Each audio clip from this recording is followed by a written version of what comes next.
अरे दीपक, कैसे उदास बैठे? चलो मैं आपको अपने सर से मिलाता हूँ। क्या नाम है तुम्हारा? दीपक। अरे दीपक तो इतना उजाला कर रहा है पूरे देश में, और तुम अब तक कहाँ रहे? सर इसमें कितना बच जाएगा हमें महीने का?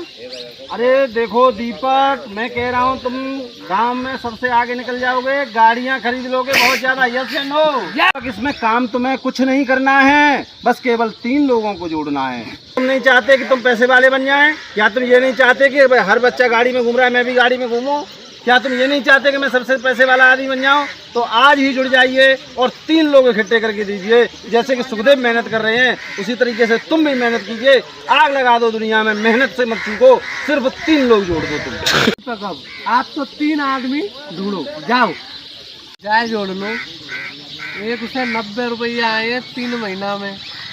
जी जुड़ जाएगा तो कहीं ना कहीं आ जाए, जाए जोड़।